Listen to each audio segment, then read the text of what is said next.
Se školním rokem přichází nejlepší a nejzajímavější období herního roku. Ano. Koláci. 2 dny, jak se těšíte? V předešlých měsících vyšly zajímavé kousky, ale ty nadcházející jsou hodně napěchované, že nebudete vědět, co hrát dřív. Držte si klobouky, doba žní právě začíná.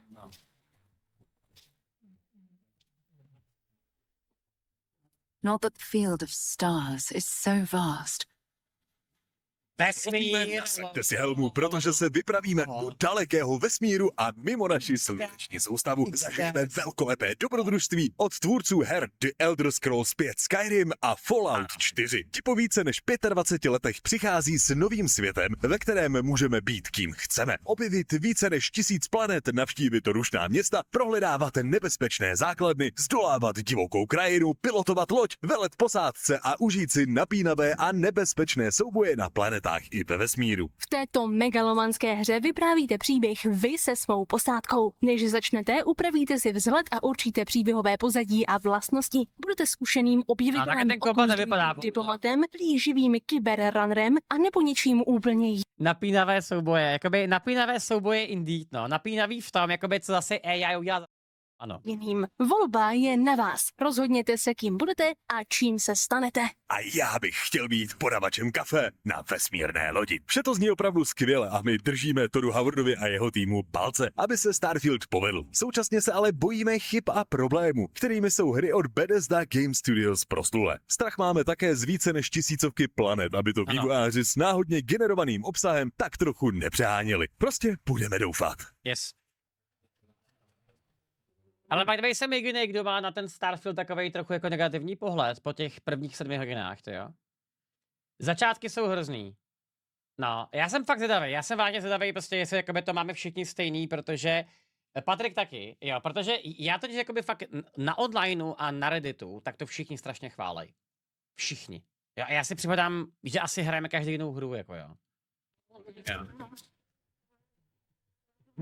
Pokud ale chcete zůstat nohama či více na zemi, můžete sáhnout po The Crew Motorfest. Po 2 dílech The Crew zasazených do Spojených států amerických přichází 3. díl, který je méně ambiciózní, ale stále může být dost zábavný. Vývojáři nám hodlají přinést nové hřiště k prozkoumávání. Tím je pulzující otevřený svět havajského ostrova Oahu, kde se koná celoroční festival určený pro všechny automobilové nadšence. Tady skrz tematické kampaně oslavíte automobilovou kulturu a užijete si vysokorychlostní pouliční závody v rušném městě Honolulu. Vyzkoušíte své offroadové dovednosti na popelavých svazích sopky nebo se pokusíte zvládnout začátky na okruzích. A když si budete chtít odpočinout na prosluněných plážích, můžete usednout za volant svého oblíbeného superauta. Stejně tak vzít buginu a prozkoumat skryté stezky deštného pralesa. Při vydání The Crew Motorfest bude k dispozici 15 playlistů. To je série krátkých tematických kampaní. Zaměřují se na automobilovou kulturu, výzvy a exkluzivní odměny. Těšit se můžete také na více než 600 vozidel. Řídit budete nejen automobily, nýbrž také motorky, letadla, motorové čluny a to buď sami, případně v doprovodu. Ale jako možná jsem to fakt jenom já, ale mi prostě přijde, že po Forza Horizon tak mě vůbec nic nezajímá normálně. To je prostě jakoby fakt jediný titul, který jakoby chápu a potom vedle toho Gran Turismo na PlayStationu a to je všechno. A prostě lidi, co se chtějí zahrát simulace, se zahrajou Assetto Corsu, že jo? Probudu přátel a jiných hráčů Nebo multiplayerů.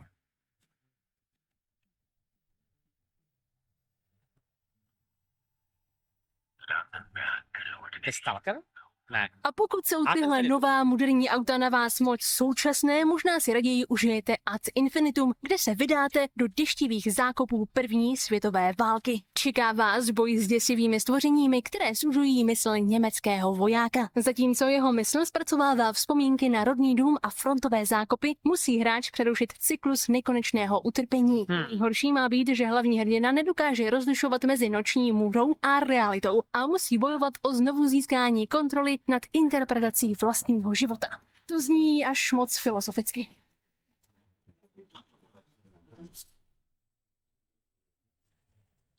Tak já moc sebe až tohle zní dobře. Dámy a pánové, Goty přichází konečně. Teď se pohádka změní v noční můru. Známý Pinokio při objevování světa zažil mnohé, ale tohle by žádný rodič svému dítěti nevyprávěl. Nestárnoucí příběh v temném a jedinečném zpracování se zaměřuje na mechanickou loutku Pi, která hledá cestu spustošeným městem Krat a bojuje neúnavně za to, aby se navzdory všem překážkám stala člověkem. Lies of P připomíná Bloodborne od tvůrců Dark Souls a Elden Ring, ale chce být přívětivější pro hráče a pochlubí se vzájemně propojenými procedurálními úkoly, jejichž průběh se odvíjí od toho, jak moc lžete. To je něco pro mě, myslím to, že to je přívětivější než lžu. Tato vaše rozhodnutí posléze ovlivní i to, jak celý váš příběh skončí. Připraveny jsou 3 různé konce, ale vaši cestu bude odlišovat rovněž systém výroby zbraní, kombinující nalezené materiály a systém speciálních dovedností. Můžete totiž nahrazovat části loutky a tím získávat nové dovednosti a možná i výhody v soubojích. Jak moc budete lhát? Já si to chci zahrát. Já tady řeknu, že kámo ten element toho lhaní tam není zase tak zásadní. Aspoň ta z toho dema, co jsme viděli. Nicméně ten kombat je úplně perfektní. Jo, že tohle je přesně to, co se konečně podařilo a prostě co je na tom nejhorší, tak je to, že tohle je vlastně akorát Bloodborne na PC. A to je celý prostě. A to je de facto fakt všechno, co potřebujeme, jo. Já chápu, že letos vyšel Armored Core a tak dále, ale prostě tohle by třeba úplně v pohodě mohla být top 3 hra tohoto roku. Jo, že tak bych to očekával. Děkuju, Halky. To je Souls-like? Ano. Ale Gelu nekecej a nelži, nebo ti naroste dlouhý nos, ty si totiž určitě raději zahraješ Mortal Kombat 1. Nemám pravdu? Please. Help me.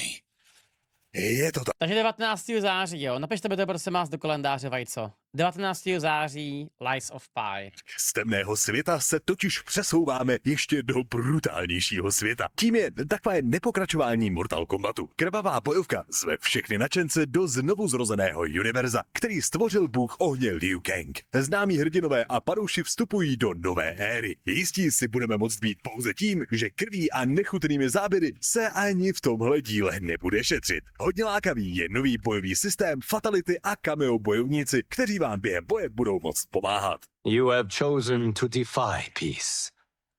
Then you have chosen war with a god. Já se teda přiznám, že mě to vůbec nezajímá a já se prostě počkám na Tekken, no. Ale zase jakoby zároveň chápu, že já jsem asi jediný člověk v Čechách, který preferuje Tekkena oproti Mortal Kombatu, takže prostě enjoy. Já budu hrát Lies of P.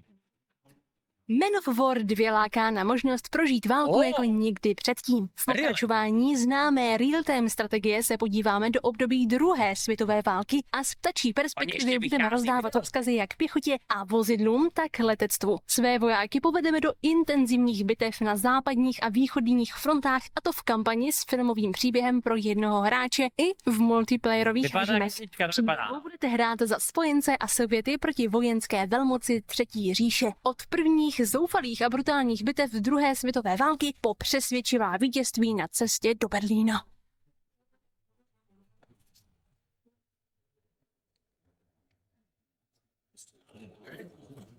A z krví ještě nebudeme končit. Další brutální podívanou slibuje Witchfire od tvůrců her Painkiller a Bulletstorm. Střílečka z pohledu první osoby kombinuje podivné zbraně a zakázanou pohanskou magii. Takto vyzbrojení budete bojovat proti přízrakům, Počkej, tohle je ten nový heretik, ne? Že to tak je, ty vole.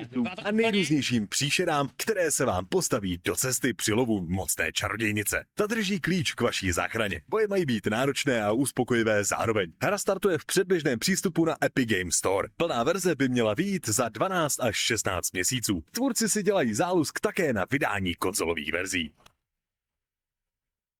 Kámo, to vypadá skvěle. Škoda, že nehraje FPS hry, ty vole. A nejen, že zůstaneme u krve, ale i u stříleček. I když Payday 3 je více taktické a spoléhá na spolupráci hráčů, opět převezmeme členy nechvalně proslulého gangu Payday. Legendární zločinci... Ale já to teda kolnu, jo. Podle mě to bude strašný propadák. Už jsme se o tom tady spolu bavili několikrát. Já prostě fakt si myslím, že to bude strašně špatný prostě, jo. A já se to chci zahrát na ten Dave. Se děsí zákon i podsvětí, si musí na odpočinek ještě chvilku počkat. Z Washingtonu DC se tahle parta přesouvá do New Yorku, kde na ně čekají nové výzvy, ale zároveň i nové příležitosti. Kromě zlata, peněz, klenotů a dalších cenností, na které můžete narazit, si budete moct vybudovat slušnou sbírku zbraní a kosmetických předmětů. To je prostě super, jako zločinec jsem se vždycky chtěl parádně vyfiknout. Při loupežích se budou hodit nové možnosti. Nově půjdou zajmout rukojmí, které bude možné vyměnit s policajty za nějaký čas navíc, než složky vtrhnou do budovy. A nebo si je můžete nechat déle a potom vyměnit například za zásoby, 11 když let půjde funguje. do druhého. Civilisté mechaniky. mohou posloužit také jako živé štíty. Tak co, Gelo, co děláš dneska večer? Nějaký plány, víš co? Sorry, už na mě čekají v benzínce, kterou chodím vykrást každý pátek. A nepotřebuješ pomoc, víš co? Tak jo, můžeš být živý štít, teda rukojmí. Be my favorite merc. Welcome to Dogtown.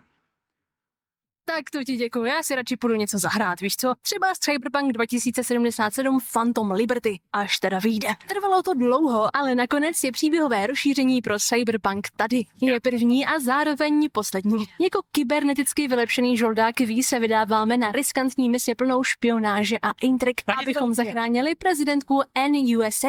Spousta z toho se odehraje v nové oblasti. Dogtown je čtvrť prošpikovaná tajemstvími a příležitostmi. Já mě tam Tereza něco říká, jo, abych jen rád řekl, že to, že ta hudba nedostala goty, tak je fakt normálně strašný zklamání prostě. Cyberpunk opravdu měl dostat to goty za tu hudbu. To je takovej banger. Ale naštěstí budeme mít k dispozici novou technologii, kyberware, vozidla a zbraně. A to já jsem v Dogtownu čekal spíš nějaký lepší vodítka nebo obojky. Pokud ty zvládneš namontovat na kyberware, tak se možná dočkáš i jich.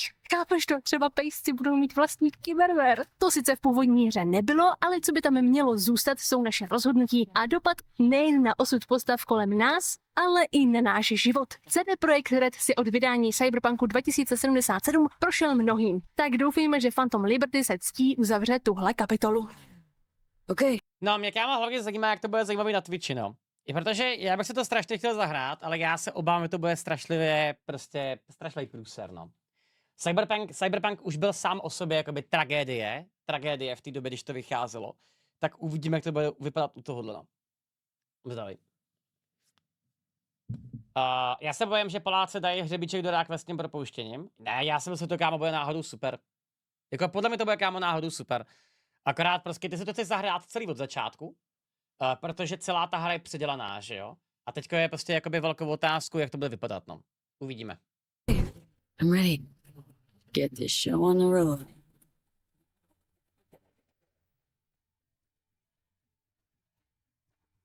Nadešel čas splnit si americký sen a nejsou to drogy, chlebíčky ani prostitutky, Vážně? ale možnost stát se řidičem kamionu. Tvůrci v celku průměrného truck driveru se přesouvají do Spojených států, kde se Nathan několika let po smrti svého otce, slavného a uznávaného řidiče kamionu, chce stát úspěšným řidičem kamionu. Takže to dělá Nathan Drake po 4, je řidičem kamionu. Úspěšným řidičem kamionu. Aby se mu to ale povedlo, musí překonat těžkosti, osamělost a s každou doručenou zakázkou pracovat na vztazích s rodinou a komunitou. Takže by to nemělo být jen o pouhém ježdění z jednoho bodu do druhého.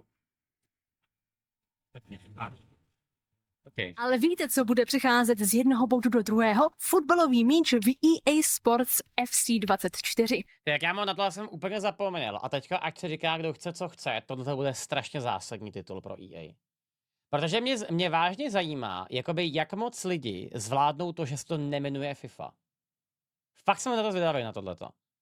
Protože ty budou muset dělat tak strašlivý marketing, že to bude úplně neuvěřitelné. Fakt jsem zvědavý tohleto. Mimochodem, to je FIFA, ale už tomu nemůžeme říkat FIFA. Ano. Po neschodách ohledně další spolupráce s Mezinárodní fotbalovou federací přišla EA o název FIFA, ale stále má k dispozici spoustu licencí na známé kluby z lig po celém světě a světoznámé hráče. Prima letos má hrát pohyb hráčů, který má od... Vlastně zákonitě tato FIFA musí být horší než ta předchozí, že jo? Protože oni postupně přichází o ty licence, takže tak já to musí být fakt hrozně. No to jsem zvědavý, no. Rážet skutečné dění na hřišti, realističtější chování každého hráče a Ultimate Team s možností mít tým složen z fotbalistů i fotbalistek. Vrací se pouliční fotbal skrz Volta Football. Toto je taky kámo samozřejmě druhý point. Tak tady říkal Myšák, spousta lidí to nebude hrát kvůli tomu, že tam jsou ženský, no. že ať se říká, kdo chce, co chce, jakoby průměrný hráč FIFA je normý, který tyhle ty věci prostě nesnáší. Takže přesně, jako prostě většina lidí, co hraje FIFU, si prostě chce zahrát fotbal, ty se svým pánským klubem a that's it, jo. A prostě tady tohleto celkově, jakoby tlačení spousty věcí do toho, tak akorát bude kazit kazit. Ono je blbý říkat kazit ten titul, ono to nekazí, ale ty lidi to vnímají, takže ho to kazí prostě, jo. No, takže asi tak. Já jsem nepočul nikdy o tom, že by to někomu vyloženě vadilo. Detvane, to je kvůli tomu, že ty lidi akorát nevidíš prostě. Ty máš, zrovna v Čechách specificky existuje spousta hráčů, který si opravdu koupí za rok 2 hry a jedna z nich je FIFA. A nebo teďko to dá EA Sports. A v kariéře hráče bude možné získat zlatý míč. To je skoro jako zlatonka. Jo, 10 bodů pro Mrzimor. Tím se ovšem dostáváme už na samotný konec dnešního kalendáře hráče, ale jak jistě dobře tušíte, není to konec úplný, protože pro vás máme glorious tabulku dalších her, které vychází. A rád bych vás upozornil, že mezi hrami je například i Baldur's Gate 3. Oni tam vychází i ty Party Animals, ty vole, v tom září. Ty píčo. Ježíš, kámo, tak jakoby zase tak tragický ten měsíc nakonec není, jo? Že jakoby vycházejí třeba 3 hry v září, ale všechny jsou strašně veliký. Pro PlayStation 5. A pokud jste na nějaké klidnější hry, tak přesně pro vás bude hra My Time at Sandrock, což je vlastně pokračování My Time at Porsche. A Počkat, co to je Gothic Classic? Oni portují 25 let starou hru na Switch, jo? Aha. pro vás bude hra My Time at Sandrock, což je vlastně pokračování My Time at Porsche. A to by bylo všechno, my už musíme jít, protože nevíme, jak tyhle všechny hry vlastně zrecenzujeme za 1 měsíc. Mějte se fanfárově. Ahoj. Tak ahoj. Man's got 1001 reasons to want Myers as a hostage. Sleeper agents. Time to wake them up. Interesting.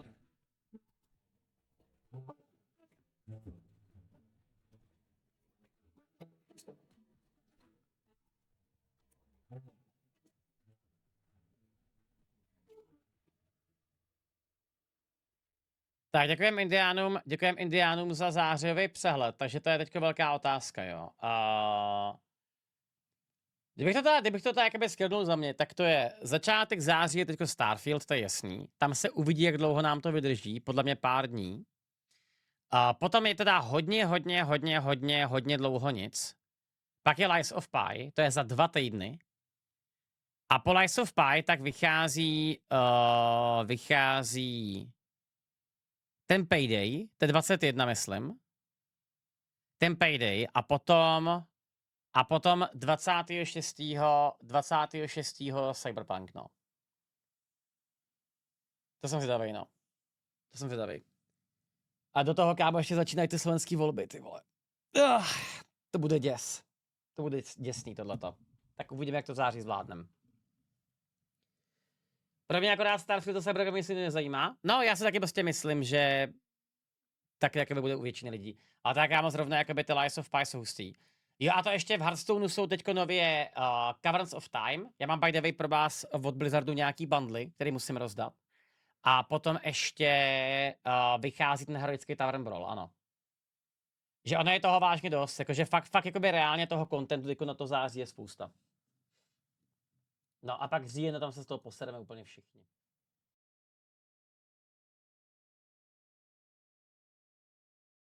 Můžete si konečně zahrát Counter-Strike 2. Původní emise přístupů byla zahalena jistou rouškou tajemství, ale to už je teď jinak. Od dnešního rána si nové CS:ko může zahrát každý, kdo disponuje Prime účtem a má rank v kompetitivních zápasech. Valve s tímto krokem také odhaluje více ze svého nového systému pro hodnocení schopností hráčů. CS Rating by oproti klasickému ELu měl mít stupnici ne ve stovkách, ale od 0 do 35. A budeme se moct porovnat s dalšími hráči na světě i v bližším regionu. Uvidíme, jak se to odrazí na kvalitách matchmakingu. Naštěstí já to nebudu muset řešit, protože ještě stále nemám dokončený první akt Baldur's Gate a to ještě... Vlastně, jak to, že máš kolektorku za Starfield, kdy jsi měl jeden z prvních? Já mám Pavlovou kolektorku. Easy.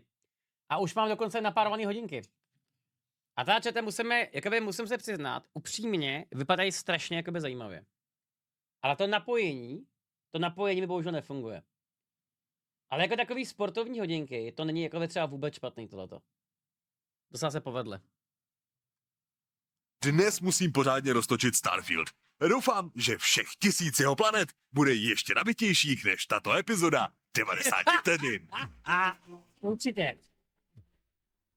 Nachystejte si kapesníčky nebo odsávačku nudlí. Je potřeba utěšit mimino. Studio Mimimi Games se bude zavírat. Tvůrci Desperados 3, Shadow Tactics nebo čerstvě vydaného The Shadow Gambit The Cursed Crew nečekaně končí. Příčinou ku podivu není finanční situace a ani nepovedené vydání hry. Tvůrci se prostě nechtějí zavazovat k dalším letům úporného vývoje a chtějí prostě zatáhnout za brzdu. Na recenzi Shadow Gambitu aktivně pracujeme. Za to u vývojářů Saints Row finanční výsledky skutečně problém vytvořili. Studio Volition, které stálo za restartem této oblíbené městské akce, bylo s okamžitou platností uzavřeno. Recenze sice nedopadly vyloženě špatně, Kámo, to byl takovej odpad, to je úplně neuvěřitelný. A hlavně oni se to, kámo, fakt zaslouží za tu komunikaci s hráčema, ty píčo. ale prodeje i tak byly silně pod očekáváním Embracer Group. Aby jsme duo špatných zpráv nenarušili, přidám ještě další obovku. What the Konečně fuck? totiž známe tuzemské ceny pro předplatné PlayStation Plus. Zdražené byly všechny 3 varianty. Essential vyjde za rok na 1880 korun. Extra na 3280 Soňáci zdražujou? Takže Soňáci jakoby padají a oni na základě toho zdražejí. To je zajímavý krok marketingový. Ne, tohle jsem třeba fakt nevěděl, kámo, jo. a premium vás vyjde na rovné 4000. Zdražení je tedy zhruba o 300, 600 a 900 korun. Pěkně nepříjemné je hlavně to, že zdražení neodpovídá kurzovým cenám. Proč si ale nepřihřát trošku polívčičku, když už tady tu inflaci máme, že ano? Pojďme se teď raději uvolnit nějakou Ty kámo, tak tohle ale není jakoby žádná prdel. To si naprosto upřímně myslím, že tohle může pro spoustu lidí deal breaker prostě přijít na Xbox Game Passem. Protože platit jakoby 4000 za premium, kde v tom prémiu toho vlastně moc není, to je neskutečný, že jo? Protože prostě v Game Passu máš ty vole třeba ten Starfield. Jenom abych začal. A jakoby těch titulů tam je neskutečně, že jo? pěknou novou hrou. Byl totiž zveřejněn trailer steampunkového fantasy New Arcline. Má se jednat o příběhově nabité RPG pro jednoho hráče. Čekat máme tahový taktický souboj se smrtícími udělátky a také možnost vybrat si, či budeme zlí a nebo hodní. Dnešním sponzorem je Corsair a jejich nová verze oblíbených sluchátek HS80 Max. Přináší vylepšení ve všech směrech, Taky mám ač doma. vzhledově vypadají skoro totožně. Nově mají výdrž baterie až 65 hodin. Jsou osazené 50 mm neodimovými měniči na míru s rozsahem 20 Hz až 20 000. Vylepšený je Sound ID systém, stále mají kvalitní mikrofon, RGB osvětlení a i pohodlné náušníky. Prostě vše, co si můžete pro pohodlné hraní přát. Více informací v odkazu. Předplatitelé exkluzivní edice se již mohli pustit do světa Starfieldu a hra z prvních reakcí vypadá velmi dobře. Zatím si na Metakritiku vysloužila No! Jakoby vypadá. Jakože ano, vypadá dobře. S tím jediným souhlasím. krásnou známku Jo, vlastně, já mám dneska ještě sponzorovaný stream, že jo? Bethesda Starfield. Ano, vypadá dobře. 88%. A hráči si chválí jak náplň, tak Kolik si tomu dal z 10? 6. Já zatím dávám 6 z 10 a myslím si, že člověče nejsem moc kritický. Jakože naprosto seriózně. Dneska uvidíme. Dneska do toho chci dát třeba 10 hodin a pak uvidíme. je technický stav. Microsoft asi vážně na Bethesdu trošku zatlačil a máme tu start hry bez výrazného množství bugů. Slušně Starfield dokonce běží i na Xboxu Series S. Jak je u Bethesdích her zvykem, Nexus Mod se již teď začíná plnit modifikacemi a ve hře tak můžete například přeskočit intro, případně vyměnit FSR za DLSS. Čekám, že do týdne budou ve Starfieldu létat draci a do měsíce bude možné změnit planety na sendviče. Pokud více fandíte fantasy před sci-fi, máme i příjemné novinky ohledně Baldur's Gate 3. Velký patch s číslovkou 2 je již venku a krom opravy řady chyb přináší i velmi pěkné přídavky. Jedním je celkově Jak je možné, že je Larian schopný udělat druhý velký patch za kratší dobu, než dokázala udělat EA jeden patch na Survivora? Jako kde to do prdele žijem prostě, jo? To je neuvěřitelné. zlepšení optimalizace a druhé potěší hlavně ty hráče, Počkej, Dugo ve Starfieldu je sex? Já mám romance se Sárou. Ty můžeš souložit se ženami ve Starfieldu. OK? Dohrajem a jdeme na to. kterým se zapalují lítka z čertice Karla. Nevěděl. Doslova. V průběhu hry tak dostanete víc konverzací týkajících se jejího ožávého problému a byla přidána i scéna s ní ke konci hry. Na to si ale sám ještě budu muset chvilku počkat. Jsem s ní teprve na první metě. Lenovo vstupuje do souboje handheldových počítačů. Původní fámy se potvrzují a opravdu tak už známe podrobnosti zařízení Lenovo Legion Go. Nabídne Windows 11 a odjemutelné ovladací rozhraní po vzoru Switche. Konzole je poháněna procesorem AMD Ryzen Z1. Disponuje 16 GB operační paměti a nabídne i úložiště o kapacitě 1 TB. Pomocí SD karty to ale můžete natáhnout ještě o další 2 TB. Dobře by na to měla být i výdrž baterie. Jak já doslova to všichni dělají stejně kromě PlayStationu, no. Tavidle parametrů Je to mohla tak, být ty vole. vyšší než u Steam Decku i ROG Ally. Konzole se má na trhu dostat v listopadu tohoto roku a s lokální cenovkou stanovenou na 19 000 korun. Zajímavostí bylo, že Lenovo představilo i AR brýle Legion Glasses, které by měly s handheldem spolupracovat a nabídnou tak 60 Hz Full HD obrazovku vlastně všude kolem vás. A já už půjdu vyletět do Starfieldu a budu se na vás těšit u dalších 90 vteřin. Teda já až za týden, ale Terka už za pár dní. A zapomněl jsem ještě na jednu důležitou informaci, kterou bych vám rád sdělil, jenomže nemůžu, protože jsem ji zapomněl, což už jsem řekl. Chápete to, ne? Není to zas takový problém.